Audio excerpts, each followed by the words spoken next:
बच्चों, आपके सामने 100 शब्द प्रति मिनट गति का डिक्टेशन दे रहा हूँ। Yes, start. अध्यक्ष महोदय, मैं वित्त मंत्री जी को बजट पेश करने के लिए बधाई देना चाहता हूँ।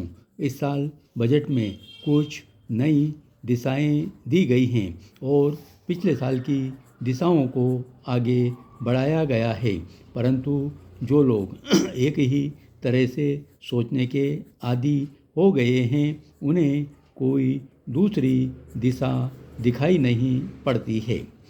पूंजीवाद और समाजवाद का नारा लगाने वाले लोग यह भूल जाते हैं कि दोनों के बीच में भी कोई रास्ता है। यह निश्चित है कि हमें समाजवाद की ओर जाना है।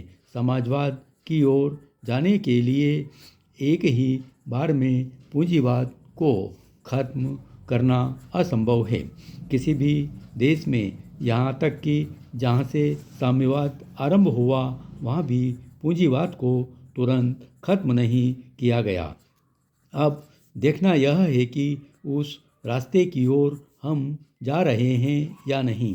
पिछले साल भी बजट में गरीबों के लिए काफ़ी धन की व्यवस्था की गई थी और इस साल भी काफ़ी धन उनकी दशा सुधारने के लिए रखा गया है।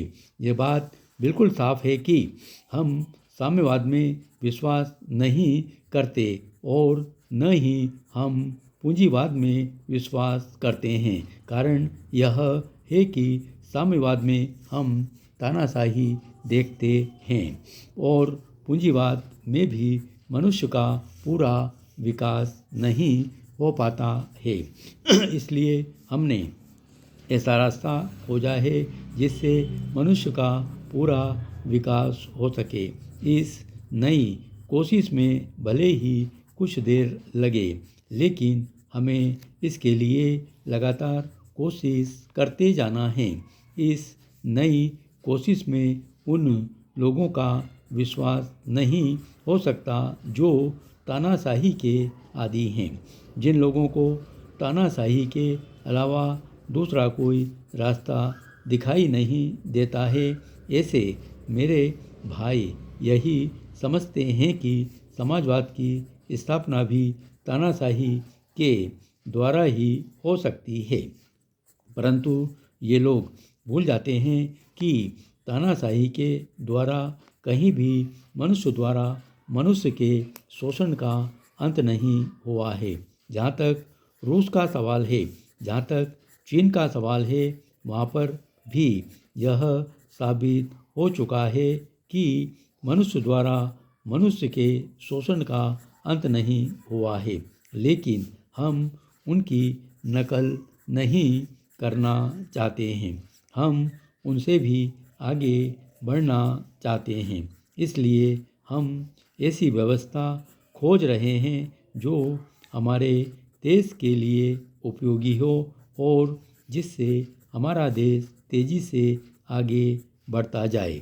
इसलिए अगर इस दृष्टि से हम बजट को देखें तो यद्यपि हम यह दावा तो नहीं करते हैं कि हम समाजवाद कायम कर रहे हैं, लेकिन हमारा दावा ही है कि हम उस दिशा की ओर जा रहे हैं।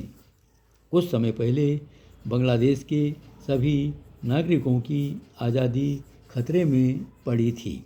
उस समय मजबूर होकर हमने एक कदम उठाया, वहाँ के नागरिकों की मदद की और उनकी आज़ादी की रक्षा की।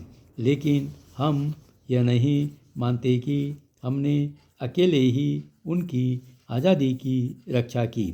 उनकी आज़ादी की रक्षा के लिए सभी का सहयोग सराहनीय है। उपाध्यक्ष महोदय, मेरे विचार से इस तरह का बिल सरकार को नहीं लाना चाहिए। मैं यह भी कहना चाहता हूँ कि इस तरह का विधेयक सरकार को लाने का कोई अधिकार भी नहीं है। यहाँ जो बिल लाया गया है उससे सरकार को आमदनी होगी।